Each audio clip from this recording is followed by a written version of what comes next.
Now I'll explain what we just signed there.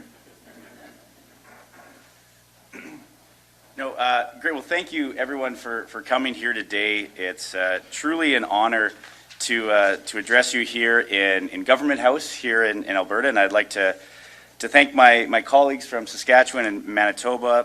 From Manitoba, Honourable Doyle Piwniuk, Minister of Transportation and Infrastructure for the great province of Manitoba, and Honourable Jeremy Cockrill, the Minister of Highways for Saskatchewan, obviously just our eastern neighbour. And I'd also like to thank Alberta's Parliamentary Secretary for Economic Corridors, Shane Getson. He's here with us as well. And just a historic standing agreement between Saskatchewan and Manitoba, because Western Canada has long been a robust economic engine in Canada and has established world leader and is an established world leader in many critical economic sectors, with extensive natural resources from agriculture to forestry to energy to petrochemicals to minerals, as well as manufactured goods. Alberta and Manitoba and Saskatchewan have the products that the world needs. And all three provinces rely on strong and efficient economic corridors to get these products to market within Canada and beyond. That's why today I'm pleased to announce that Alberta is signing a Memorandum of Understanding with Manitoba and Saskatchewan to advance economic corridors between our provinces. In Alberta, we are taking a nation-building approach to economic corridors, looking beyond our province's borders to opportunities across the province, North America, and the world. Alberta has exported about $130 billion worth of products every year, either by pipeline, road, rail, or air. And it's important to note that economic corridors are more than just highways and end destinations. They can involve a broad range of infrastructure, including transportation, energy, power, telecommunications, and other utilities. In addition to physical infrastructure, corridors include service markets and the coordination of regulations and policies across multiple jurisdictions and sectors. That's why coordinated provincial approach to advancing economic corridors is so important. I'm excited for this opportunity for Alberta to work with Manitoba and Saskatchewan to support the movement of products within the three provinces and Western Canada and to markets around the world. Together, we will focus on enhancing critical infrastructure that our industries rely on to get their goods to market. A key part of this will be working cooperatively to reduce red tape and to align regulatory processes. We will also work together to support efforts to improve efficiencies in Canada's ports, air, passenger, and cargo services, as well as freight and rail services. Now, in this MOU, we are also committing to bring forward issues of mutual interest and to advocate to the federal government on shared priorities. For example, this February, I was pleased to have the opportunity to meet Minister Cockrill and other provincial and territorial partners in Ottawa at the annual meeting of the Council of Ministers responsible for transportation and highways. During these meetings, I stressed the importance of economic corridors and Canada being open to nation-building projects and making transportation more affordable in Canada. One of the key factors impacting our ability to complete major projects to improve trade infrastructure and access to foreign markets are regulatory delays caused by Bill C-69, the Federal Impact Assessment Act. I know that this federal legislation is a common concern for Alberta, Manitoba, and Saskatchewan, as well as the four other provinces that actually have joined Alberta in appealing this bill at the Supreme Court. Alberta is committed to continuing to advocate to the federal government to prioritize approvals and the completion of nation-building projects to enhance our trade infrastructure. As well, our province will continue to advocate for recommendations from the National Supply Chain Task Force to be implemented as soon as possible. These recommendations can support solutions to current challenges in the transportation industry, including supply chain constraints and labor shortages, which can lead to increased costs for Canadians, particularly those living in rural, remote, and Indigenous communities. And finally, I'd like to share that through this MOU, Alberta will work with Manitoba and Saskatchewan to identify opportunities to attract private sector investment and partner with Indigenous communities on economic corridor development. My department is committed to working and proactively partnering with Indigenous communities on planning economic corridors for the mutual benefit of everyone. And I'd like to thank both Manitoba and Saskatchewan for working with Alberta to advance our shared vision of strengthening economic corridors to benefit Western Canadians now and in the future. And I welcome other provinces to join our collaborative efforts to advance economic corridors through this MOU. I'm confident that this work will not only create jobs and support our businesses, but will promote significant economic growth in Alberta and across Western Canada. And with that, I'd like to hand things over to Minister Cockrill. Thank you.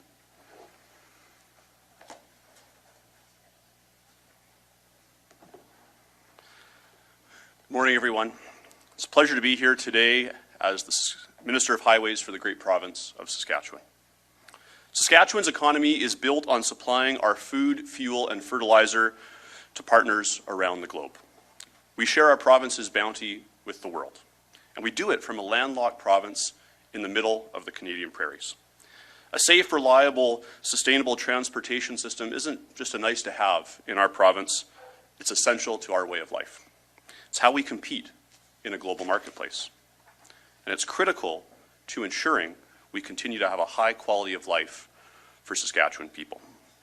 We ship products and commodities from a variety of sectors, including agriculture, mining, forestry, energy, food, and manufacturing. We need timely and predictable access to world markets, supporting our business community and their customers around the world. Now, I'm stating the obvious here, but Saskatchewan doesn't have direct access to ports. Most of what we produce travels south through the United States, east through Manitoba, or west through Alberta and British Columbia. Economic corridors that enable supply chains are our lifeline, and 70% of our province's GDP relies on exports. That's why it's so important that we work together with our friends and our neighbors. This Memorandum of Understanding commits all of us to supporting the movement of people and goods, commits us to investing, commits us to finding joint solutions to our challenges, and we will work to improve highways and rail networks across our provinces. We will encourage our federal partners to play their part in supporting infrastructure and protecting the supply chains in this country. And we will work together to encourage capital investment that supports the mobility of people and goods to and through the prairies to customers and consumers around the world.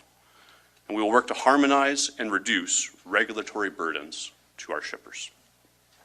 Saskatchewan ships products to 165 countries around the world. In 2021, we exported a record $37 billion in goods, and that number continues to climb. That's why Saskatchewan has made record investments in our infrastructure, $12 billion in the last 16 years. We're going to keep investing in our network in Saskatchewan, and we're going to keep working together with our neighbors, Alberta and Manitoba. Together, we can make a Canada that works for all of its people. Thank you. And actually, I'll just ask Minister Piwniuk to add some comments as well. Thank you.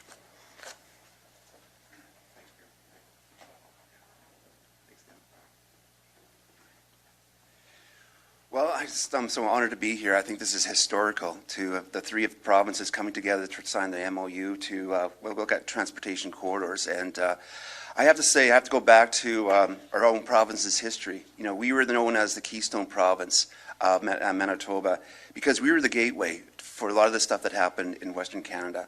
And I believe that this is an opportunity to continue what we're doing right now when it comes to railway. We are one of the major hubs for all three national railways that come through Manitoba. We have the Trans-Canada and the Yellowhead Highway that connects by Portage. It's so important that we invest in our highways, in our infrastructure when it comes to connecting to Alberta and Saskatchewan. And right now, we've actually have a trade and commerce grid that we are connecting, and we just actually had a meeting, talk with Minister Cockrill last night, but talk about the opportunities of how we can interact with all our transportation between our two provinces and in connecting to Alberta. And that's also working with Ontario too. I think we need to do this all across the country, but this is a start where we look at northern Manitoba, and northern Saskatchewan, northern Alberta for opportunities. Working with our First Nations for being part of, this is part of reconciliation. This is about doing action. And this is going to be an opportunity to work with our First Nations in all three provinces and throughout Canada. I just want to, again, I think a lot of my two colleagues have said a lot of things about, well, how important this, the trade is and the amount of goods and services that we come out there. But we want to show also for our province that we're open for business and for industry. And this is why working together collaboratively, we can't stay isolated. We need to make sure that goods and service flow right across the Prairie provinces and into your international markets such as Europe and Asia. And this is a great day today to actually signing this historical MOU. Thank you, everyone, for coming.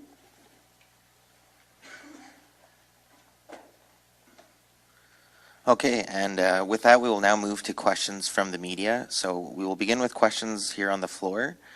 So if you have a question, please come up to the mic here. Also a reminder for those on the line to please press star 1 to ask a question. Thank you.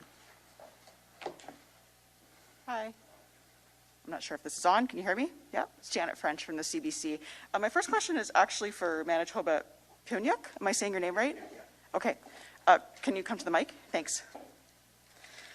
While you're making your way there, so our Premier had broached the idea of using the port of Churchill as a way to ship oil and gas products overseas.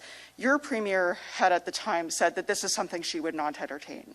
So does this agreement change anything around that? Would anything in this agreement enable the shipment of oil and gas products out of the port of Churchill? Well, what the thing is with this this agreement is it's the intent. It's the intent to communicate between provinces. And the thing is, what we need to focus on is that we do have a railway to Churchill already, and it's the Hudson Bay Railway that it provides grain cargo to European markets. And the thing is, we've invested over $75 million this past year to make sure that we upgrade it. And we're working with the federal government, making sure that we have a lot of First Nation communities along the railway line too. So what we want to make sure is that with the goods and services that we provide and send out to abroad, we want to make sure that we collaborate with First Nation communities, we collaborate with the northern communities, and working together and making sure that we respect our natural resources and looking at what the opportunities out there. And not very much clarity in there, though. Oil and gas, interested, not interested. Well, that's something that has to be discussed in the future. But right now, Churchill, the city of Churchill, it's a tourist destination, has polar bears. We were looking at the Hudson Bay in total. Like, there's other opportunities out there in the corridors of the north, and this is where we're going to be working together with the two provinces. Thank you. My second question is for Minister Dreeshen. So in November of 2021, you had released a statement when you resigned from cabinet saying that your use of alcohol had become a bit of a distraction for the government of the day. And you said that you were taking time to take care of your health and wellness. What steps have you taken since then to address your use of alcohol between now and being reappointed to cabinet? And how would you say your use of alcohol has changed in that time? That's a very interesting CBC question. But there's a lot of work going on into this MOU that we're happy to announce with Saskatchewan, Manitoba. I'm personally fine, and I do appreciate that, Janet, for the personal question. But no, today is a historic day for the province of Alberta. And I know Minister Piwniuk was talking about economic corridors, and something that's great about economic corridors is it's not project specific. I know you're kind of asking about what about a specific industry, what about oil and gas. It's an economic corridor can be anything. It can be a road, it can be a utility line from Manitoba west, it can be a pipeline from Alberta east, it can be a utility line from Quebec east, it can be anything within an economic corridor. But right now, as trying to build any nation building projects, and we've seen so many in Canada that have been shut down through regulatory delays, individual private companies saying, you know what, we can't invest in Canada because it's taking a decade or more to actually get through a regulatory process.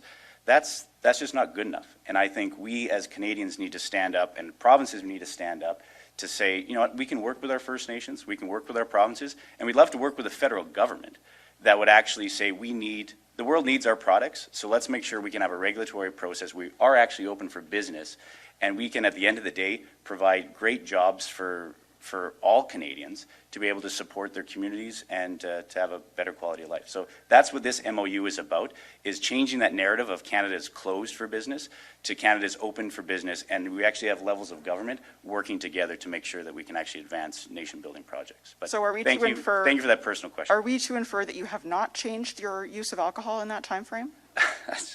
It's so to me, I always thought media and news would actually report news rather than just promote a narrative, but you can continue on this narrative. Well, it is possible for us to be interested in trade corridors and your personal conduct at the same time. Oh, thank you for that personal question. Okay, Appreciate it. and we will now move on to questions on the line. Operator, can you please put through the first caller? Josh Aldridge, Calgary Herald. Hi, good morning. Thanks for taking my question. This is for Minister Dreeshen. When we're talking trade corridors and your colleague there from Saskatchewan talked about being landlocked, I can't help but notice that BC is now part of this MOU, and whether it's pipelines or just other transport to Tidewater. Without BC being part of this, how big of a roadblock, excuse the pun, is this for meeting those objectives that you are setting out in this MOU? Did you reach out to BC on this, or did you try to include them in on this, or was this just more of a Prairie effort? You know, thanks, Josh, for that great question. And yes, Alberta and Saskatchewan, we are landlocked, and that's why we are looking beyond just the Prairie provinces. So yes, we are coordinating, and this is kind of the start of being able to collaborate together. And yeah, we are reaching out to BC and to Ontario and Quebec and to the Maritimes as well. Because in a perfect world, we would have all the provinces coming together, realizing that economic corridors make sense. And I know it's been said before of how Canada was really built on a logistics problem. Early on, you had Eastern Canada, the Maritimes, trying to get their products into Central Canada. So they sparked the idea of a national railroad, eventually connecting all the way out to the Pacific, connecting the Atlantic to the Pacific. So I know as provinces, we need to work together, and we have worked together. So that this is something that we wanted to just build a foundation of the Prairie provinces, and very willing to reach out to other provinces as well. Because again, this benefits not just the Prairie provinces, but other provinces as well, to be able to build nation-building projects all across the country. A follow-up, and I know corridors, they're not just about physical infrastructure. I actually talked with former Premier Brian Pallister about this quite a bit. Will there be more of a unification on things like policy and legislation between the three provinces when it comes to transportation and road safety and those types of things, especially when it comes to the transport with trucks and all the rest? Or is there going to be more work on that where we're going to see a lot more unification on that across the three provinces?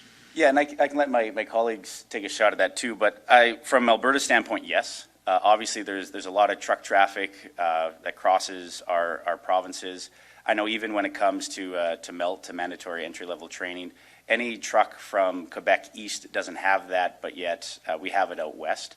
So we are looking at ways that we can try to, increase truck safety, but also make our trucking system more efficient. And whether that's industry specific, whether it's be agriculture, transporting livestock, trying to find ways where we can, at the end of the day, make sure that trucks are safe, but also that we have regulation that makes sense to business and industry that actually use the trucks on a daily basis. But I don't know if you guys want to.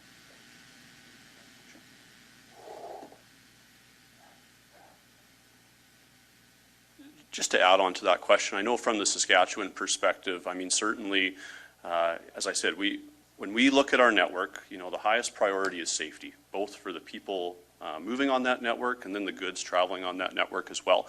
I know that we have worked with both Manitoba and Alberta in the past in terms of harmonizing some of the regulations. I think we have some more work to do on that, and working with Transport Canada as well, again, to make sure that our network is safe, but also that goods can move efficiently. And Minister Dreeshen mentioned the livestock sector. I think we have some work specifically to do there in terms of some of the new regulations from Transport Canada, but we're going to continue on that work. And this is a great example today of three provinces working together and looking to add more provinces as well to that effort.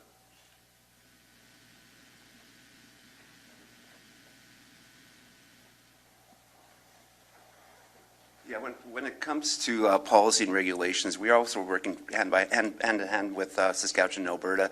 A lot of times we try to do consistency so that the industry, especially the trucking industry, that they actually can transport goods and services throughout the different provinces and having sort of the same regulations as right across the country. So we are working very closely with our other Prairie provinces, and we'll continue in that. And this is basically the MOU that we're doing today.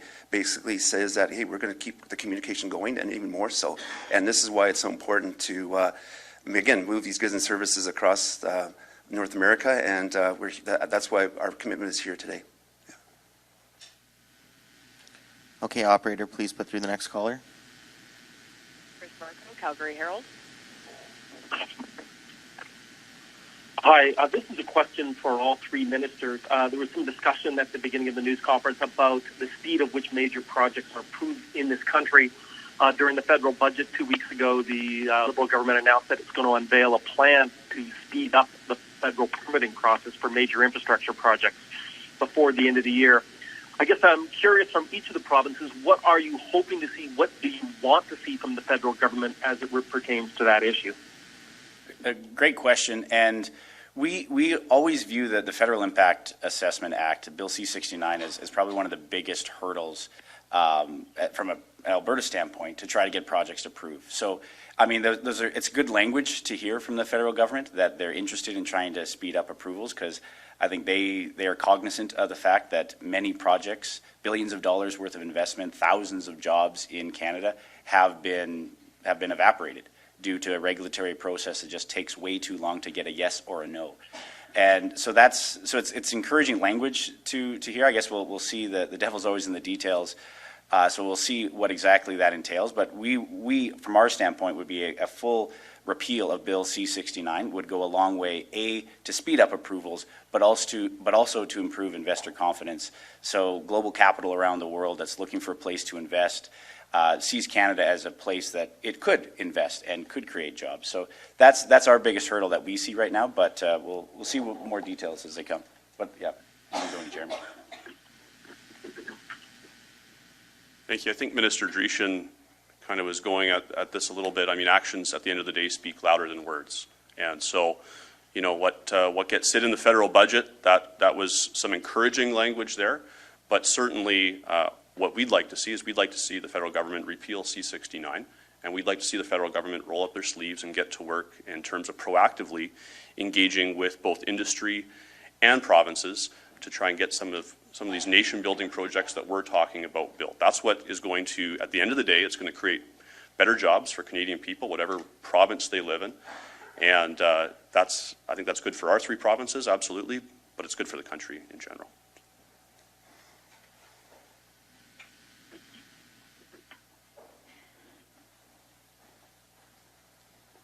So one of the projects that we're working on in Manitoba, last year we had the second worst flood in Manitoba history, over $400 million flood damages. And one of the projects that we wanted to make sure that the federal government would actually approve when it comes to environmental licensing was the Lake Manitoba, Lake St. Martin's outlet channel. That we've been working on this for many, many years. And back in 2011 and 14, many First Nation communities along Lake Manitoba were impacted, and Lake St. Martin were impacted and had to be evacuated from their communities. And we just want the federal government to approve this license. It's a $650 million project that would help mitigate flooding in major areas of Manitoba. And the thing is, we want this to, if this can be done, we're ready to actually invest over 600, and it's a lot of jobs that's created to do the project, but it also would save millions and millions of dollars in the future when it comes to flood mitigation projects like this one. Thank you.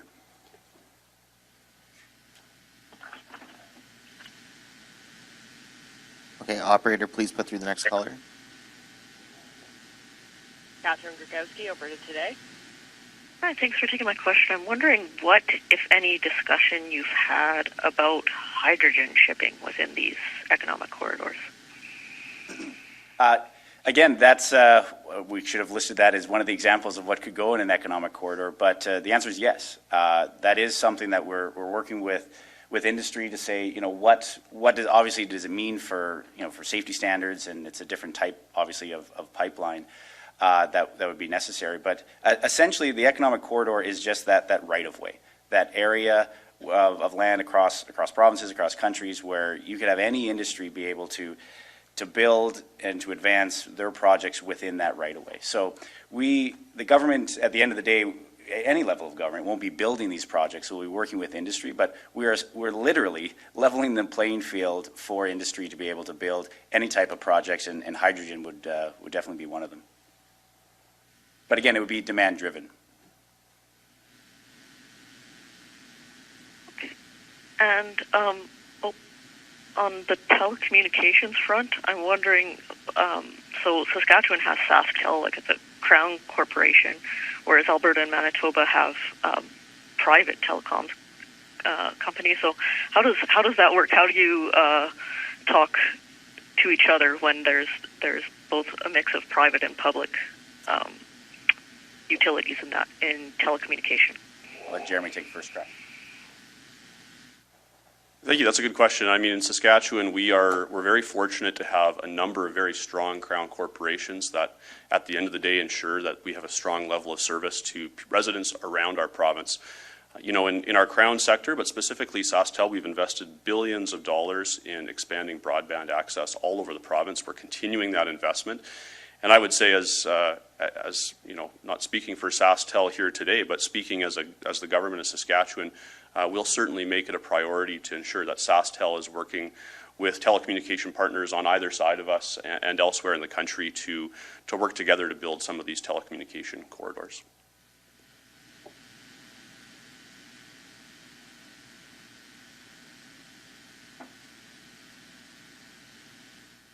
Okay, operator, please put through the next caller. Lisa Johnson, Edmonton Journal. Hi, thanks for taking my question. This is for Minister Dreeshen. I'm wondering, back in March, Minister Guthrie was talking in a committee about Alberta's current export capacity for oil, especially considering when TMX comes online. I think it's expected to come online early next year. He was estimating we'd have about 5.5 million barrels of potential expandability, which would probably be good enough for Alberta for the next 10 to 15 years in terms of capacity. So I'm wondering if, in your opinion, do we need more export capacity, oil export capacity beyond TMX, or is this the last pipeline Alberta needs? No, we need a lot more export capacity. We sit on the third largest oil reserves in the world and the fifth largest natural gas reserves in the world, just the province of Alberta. And yes, it's, TMX, the construction, once that's online, that's going to help us a lot just in that price differential between what Alberta oil gets paid or what it's worth versus getting it down to the Gulf Coast. But yeah, the more export capacity we have, the smaller that differential gets, so that we, at the end of the day, will be able to get more royalties. We'll have just our economics will be better as a province. But no, in a perfect world, in the next 50 years, when the world is going to use more oil every year, more than it did this last year, we want to be that supplier of safe, ethical oil around the world. Because if the oil's not coming from the third largest, it's coming from the second, first, fourth, fifth, and other countries around the world, and they will be enriching their people in the process for decades to come. So the more capacity is obviously needed, and then obviously more production as well. But again, that takes a lot of time and effort, and that's something that we are very committed to ensuring we have increased export capacity, especially on oil.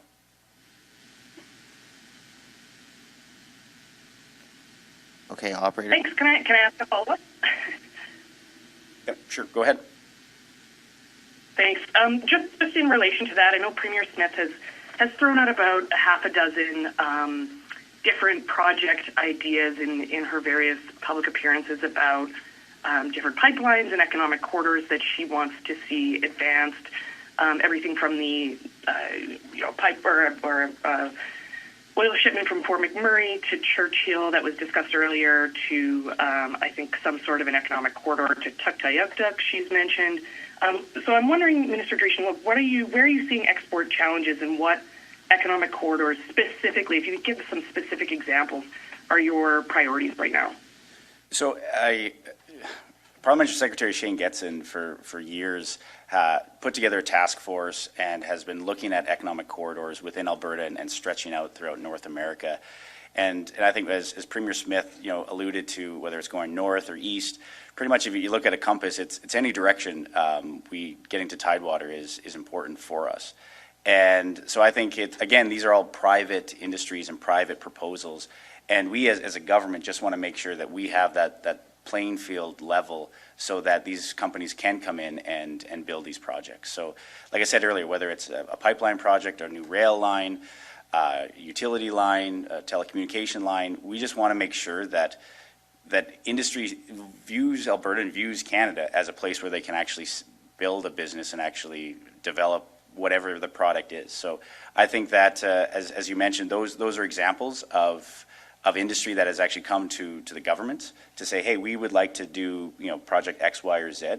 How could we do it? And we just want to be able to make sure that we have that level playing field so they can do what they do best, which is get global capital, build businesses, create jobs, but we can do what government should do best, which is make a regulatory process that's seamless, that's efficient, and that actually operates at the speed of business. So that's, again, the whole intent of this MOU is to make sure that we have that speed of business, that level playing field for industry, regardless of the type of project in an economic corridor.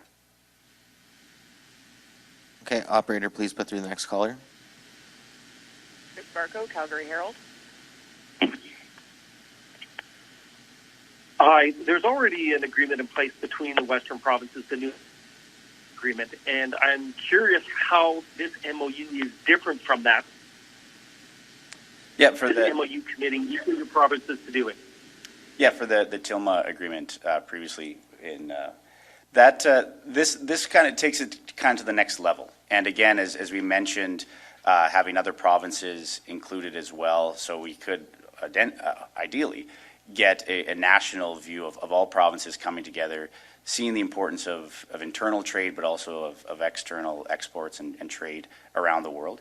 So this looks specifically, again, at economic corridors and to try to harmonize the regulations and to make sure that if a project has a scope outside of a province and it goes across the country, that we actually can have the regulatory process set up. So again, in a perfect world, it would be just a checkbox that an industry could come in and say, you know what, these are the standards that we have to meet in order to go into this economic corridor, and we can match that, and we can do that. So this, again, just helps, it advances further agreements, but it's very specific for an economic corridor to make sure that we can have these big nation-building projects be built again in Canada, which we haven't seen for quite some time. Okay, operator, put through the next caller, please. Josh Aldridge, Calgary Herald. Thank you again. So is there an understanding how much these, challenges when it comes to these economic corridors and trade, that it's costing Alberta or Canada every year, how much it's costing us to have these types of delays and roadblocks and challenges in our way that they're trying to address through this agreement? We did a very high level estimate of billions of dollars of economic opportunity loss of projects, A, being canceled, or B, just not viewing Canada as a place that you could have an investment. So the numbers are in the billions that this has cost, this regulatory delay and not having economic corridors that are efficient. In the billions of dollars, it's the cost, and then thousands of jobs. And that's kind of a very high level, but we can kind of get more granular of what the specifics would be. But that's kind of the high level when you look at a lot of projects that, as I said, have been canceled, or just industry looks at Canada and says, hey, we'd really like to, but we can't set up shop in Canada because it's just too much of a regulatory quagmire to actually advance projects. So that's the problem ultimately that we're trying to solve. Okay, that is all the time we have for questions today. So thank you everyone for being here today, and have a great rest of your day. Okay, thank you. Thanks, guys.